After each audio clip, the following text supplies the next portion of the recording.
Genèse 14, le verset 1 jusqu'à 14. Dans le temps d'Amraphel, roi de Shinéar, Arjok, roi d'Élassar, de Kedorlaomer, roi d'Élam, et de Tidéel, roi de Gojim.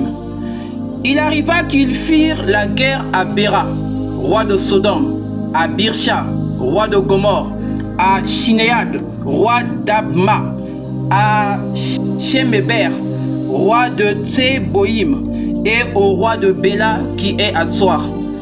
Ces derniers s'assemblèrent tous dans la vallée de Siddim qui est la mer Salée.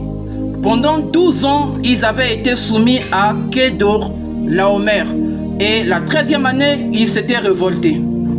Mais la 14e année, Kedorlaomer et les rois qui étaient avec lui se mirent en marche et ils bâtirent les Réphaïm à Ashteroth, Karnaïm, les Souzim à Am, les Émim à Shavé Kirjataïm et les Oréens dans leur montagne de Séhir jusqu'aux chaînes de Para qui est près du désert.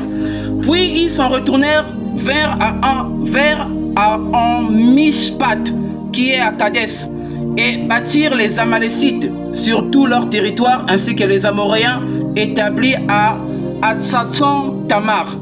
Alors s'avancèrent le roi de Sodome, le roi de Gomorre, le roi d'Adma, le roi de Tseboïm et le roi de Béla qui est Tsoar.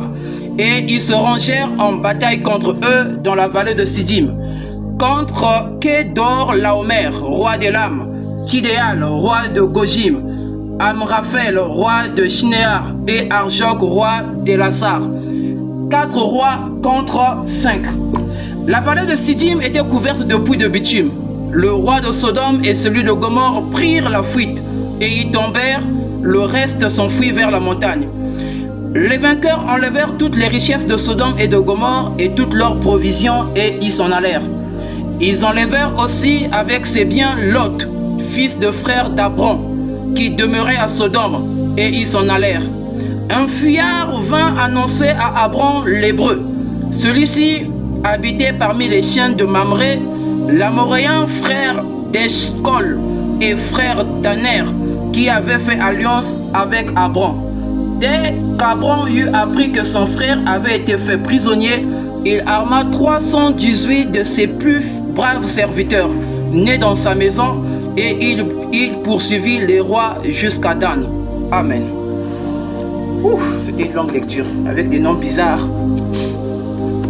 Les Tsoar, les Kedorlaomer, les Tseboïm. C'était compliqué. On a quand même pu prononcer tous ces noms. Alors, mon thème de ce soir, je vais l'intituler La vallée de Siddim. La Bible nous révèle ici que la vallée de Siddim était un lieu de rassemblement des rois. Nous avons cité toute la panoplie des rois qui étaient là. C'était aussi donc un lieu de guerre, parce qu'il y avait une guerre qui devait se produire. Un lieu également, 5 rois contre 4. C'était aussi donc un lieu rempli de bitume. Il était dit que la vallée de Siddim était couverte de puits de bitume au verset 10. C'était donc un lieu de combat, un lieu qui devint plus tard un lieu appelé par la mer morte. Qui dit mer salée, dit donc mer morte, où donc il n'y a pas de vie. Siddim donc était une vallée qui, spirituellement, qui avale les hommes. C'est une vallée où les décisions humaines produisent des conséquences spirituelles parfois irréversibles, que parfois on regrette finalement et qu'on ne peut plus revenir en arrière. Siddim n'est pas seulement aussi une vallée, c'est un endroit où les gens perdent leur liberté mais sans pourtant s'en rendre compte. C'est-à-dire que tu es en train de marcher pensant que tu es libre mais alors qu'au fond tu ne l'es plus. C'est aussi un endroit donc de chute brutale, mais dont la chute est accompagnée tout d'abord d'une descente silencieuse. Donc c'est petit à petit jusqu'à ce qu'on t'attrape. Rappelez-vous que le païen, même pour attraper une sœur, il ne va pas de façon brutale. Il va d'abord commencer de façon progressive, avec des mots mielleux. il va commencer à t'amadouer jusqu'à ce qu'un jour, il t'attrape sous le lit et il te fait perdre la virginité. Donc c'est ce que donc le diable fait toujours. Il va toujours en douce. Et même quand il veut t'empoisonner, il va d'abord faire de toi son ami. Tu vas l'apprécier. Tu vas aimer sa compagnie. Tu vas trouver en lui un bon frère et une bonne sœur. Et tu n'auras plus de soupçons sur sa personne. Et un beau jour, pouf, il te frappe et c'est lui-même qui te donne la mort. Donc Satan opère toujours dans le silence. Il n'est pas toujours pressé. Et il va doucement jusqu'à ce que la mort sera dans le pot. Amen. Sidim n'a pas toujours été la vallée morte, ou plutôt la mer morte, mais c'était une vallée vivante. Il y avait la vie, mais à cause de la guerre, ça devint donc une mer morte. C'est donc ici une guerre de système, c'est-à-dire que une guerre contre le fait de se corrompre ou pas, le fait donc de vendre son droit de naissance ou pas. Et la vallée de Sidim donc était couverte, on a dit, de puits de bitume. Or, le bitume, lui, ça colle. Le bitume, parfois, s'enfonce. Et le bitume, parfois, enferme aussi. En tant que bitume qui colle, c'est donc un péché qui est persistant. Mais donc, vous n'arrivez pas à vous débarrasser. Vous priez, vous faites tous vos efforts, mais le péché reste toujours attaché à vous. Année après année, ce péché reste attaché à vous. Vous n'arrivez plus à vous en débarrasser. Et c'est devenu presque comme une addiction.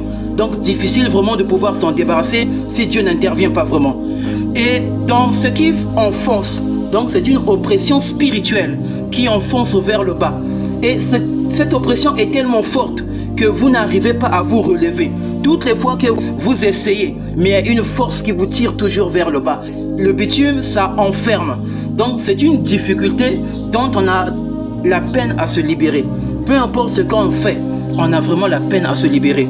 L'attachement, cet attachement n'est pas un attachement tout simplement banal, mais ça provient d'une force invisible.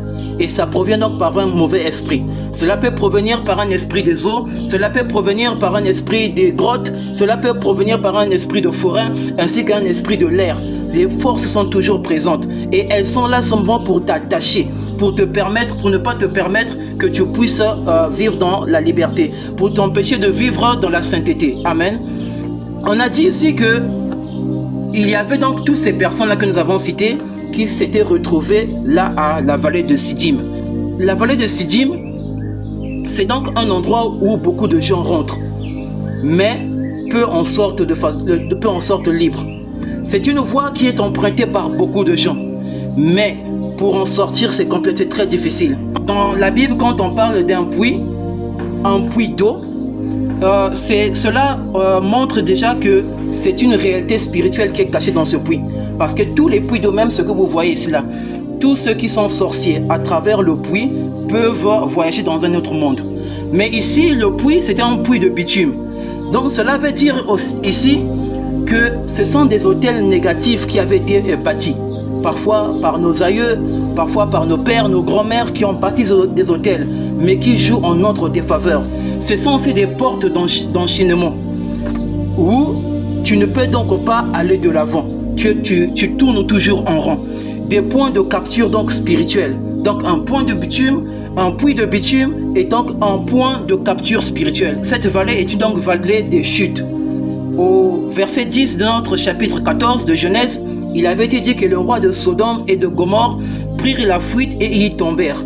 Donc c'est un endroit où même les rois, même les puissants peuvent tomber. On peut donc être loin et tomber à Sidim. Voilà pourquoi le péché doit être fui. Et on ne doit jamais sympathiser avec le péché. Amen. Dans 1 Corinthiens 10, le verset 12, il est dit que celui qui croit être debout prenne garde de tomber. Donc il nous faut toujours avoir nos gardes. Ne pensons pas parce que nous avons le Saint-Esprit que Satan ne pourra pas nous avoir. Et donc il faut toujours user de prudence. D'ailleurs la Bible dit que soyons prudents comme les serpents. Et donc nous devons toujours être prudents. Et on a parlé donc des rois.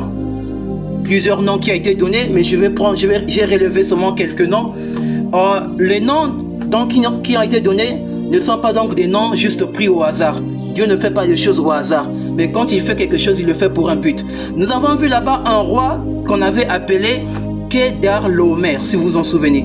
Et Kedorlaomer, lui, symbolise donc l'oppression spirituelle, mais qui est de façon prolongée. Et dans Genèse 14, le verset 4, il était dit que pendant 12 ans, ils étaient soumis à Kedorlaomer. Donc 12 années où ils étaient simplement en asservissement à ce roi. Béra, roi de Sodome, signifie donc don du mal. Ce qui veut dire aussi que tout ce que tu reçois comme cadeau n'est forcément pas une bénédiction. Parce que le diable peut aussi te donner un cadeau. Un homme méchant peut également te donner un cadeau. Au travers d'un cadeau, on peut t'avoir, on peut t'emprisonner. Beaucoup de gens aujourd'hui ont perdu de choses parce que quelqu'un leur a donné simplement une chose et qu'ils l'ont pris. Et donc, il faut donc toujours, avant de prendre quelque chose de la part de quelqu'un, il faut toujours prier. C'est toujours important de prier. Amen.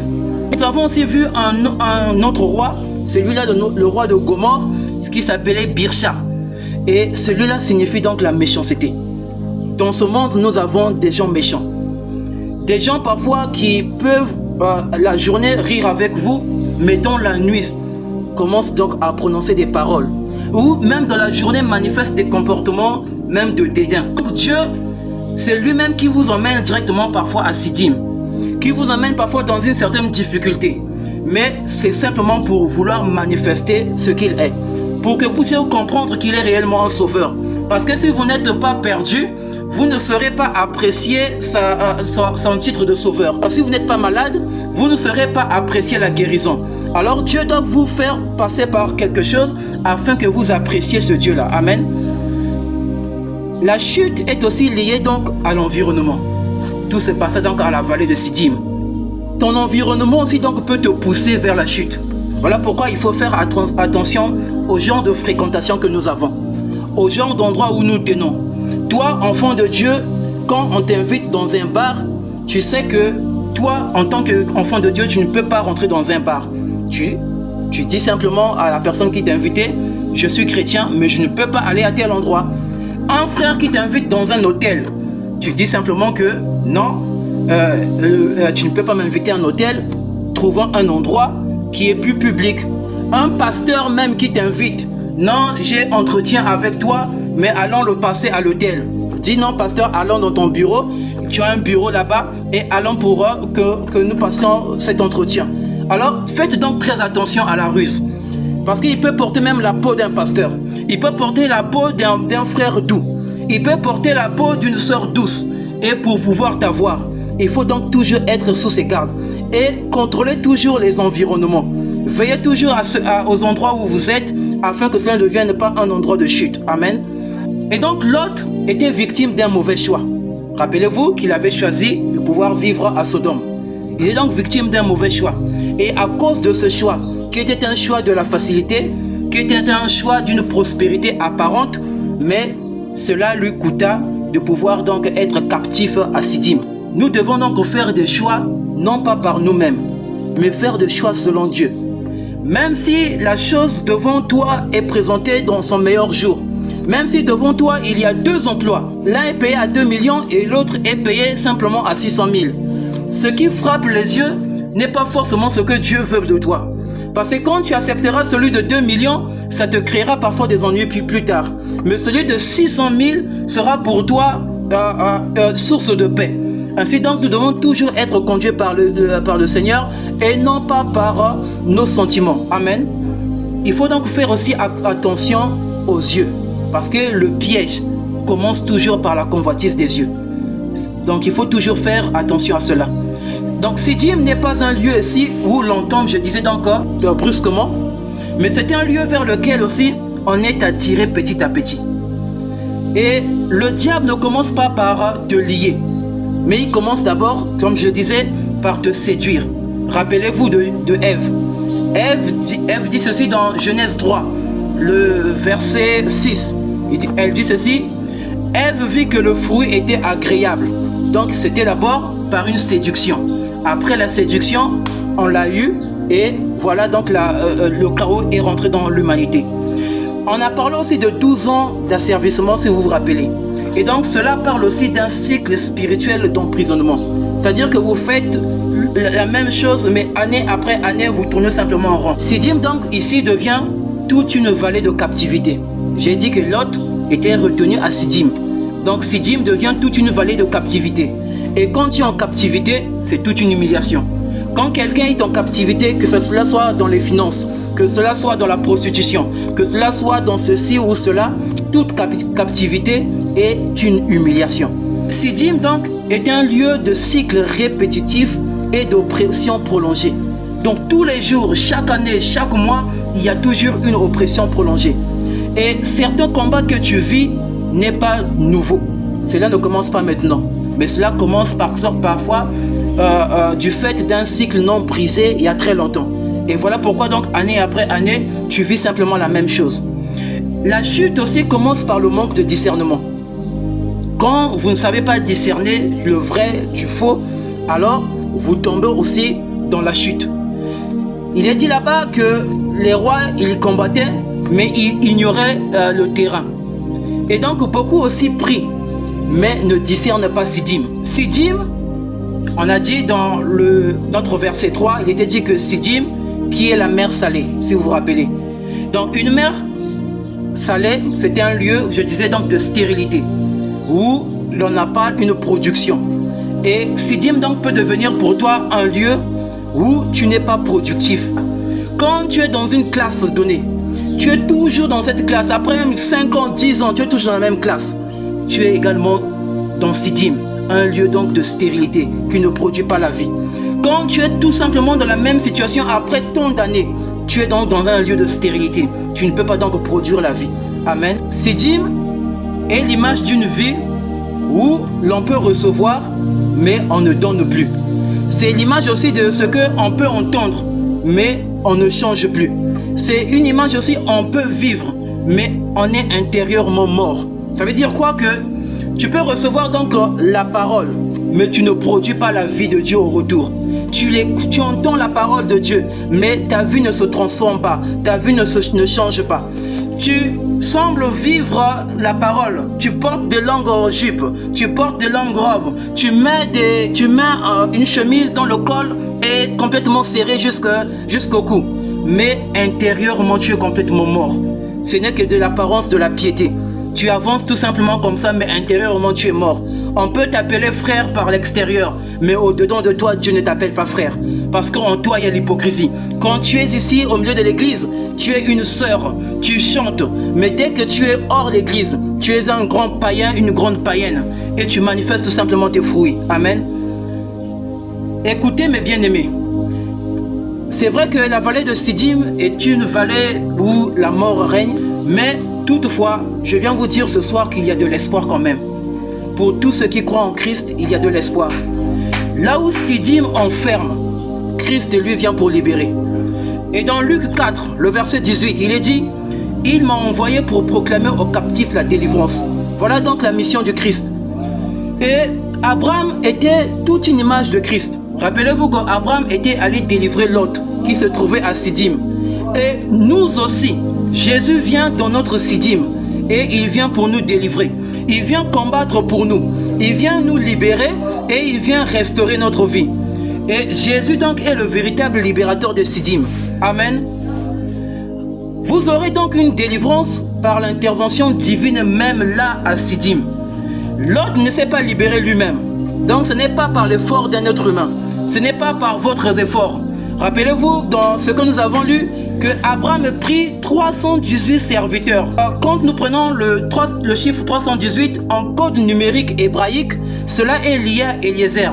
C'est-à-dire que quand on prend le nom Eliezer et qu'on le prend en code numérique, cela donne 318. Or que Eliezer est le serviteur le plus ancien d'Abraham, si vous vous rappelez. Et Eliezer est le type du Saint-Esprit. Et la délivrance vient donc par l'alliance que vous avez avec Dieu. La délivrance vient aussi à cause de sa fidélité, parce que Dieu est fidèle. Et donc là, à Siddim, il vient pour vous sauver.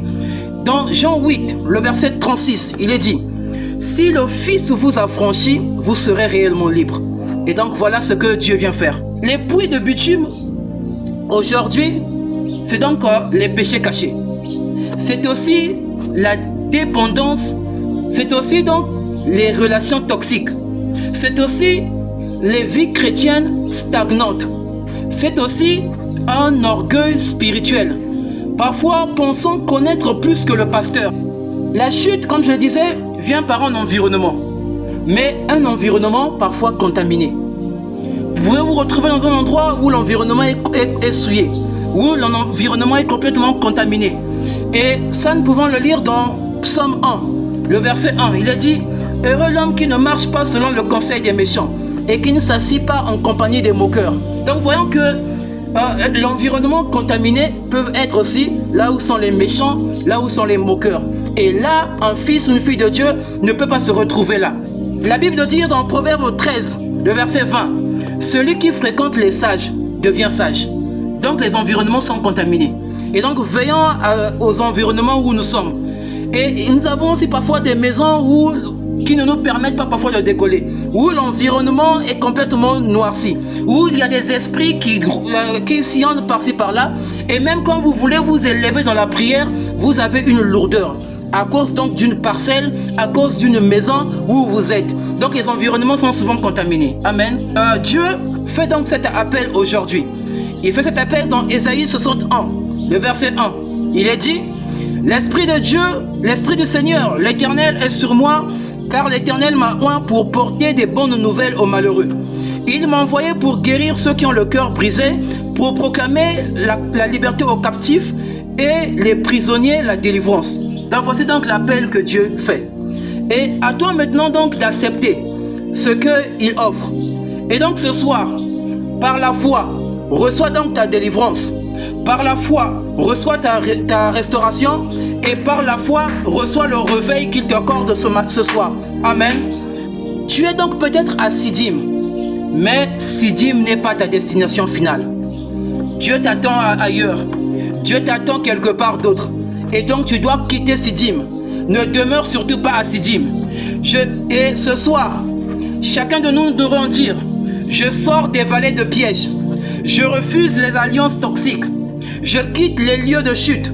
Je brise toute captivité. Je marche dans ma délivrance. Je refuse les vallées de stagnation. Je brise les cycles spirituels. Je quitte Sidim définitivement. Je monte vers la dimension supérieure. Voilà donc ce que devra être notre déclaration ce soir tous. Et dans Psaume 40, le verset 2, la Bible dit, « Il m'a retiré de la fosse de la destruction. » Voilà donc ce que Dieu fait. Même quand tu es dans la fosse de la destruction, il te retire. Dans Colossiens 1, le verset 13, il est dit, « Il nous a délivrés de la puissance des ténèbres. » Et donc Dieu nous délivre de toute la puissance des ténèbres. Alors pour terminer ce soir, tout ce que je peux te dire, quitte Sidim. Tout ce que je peux te dire, refuse les raccourcis. Et tout ce que je peux te dire, reviens donc à Dieu. Que Dieu vous bénisse richement.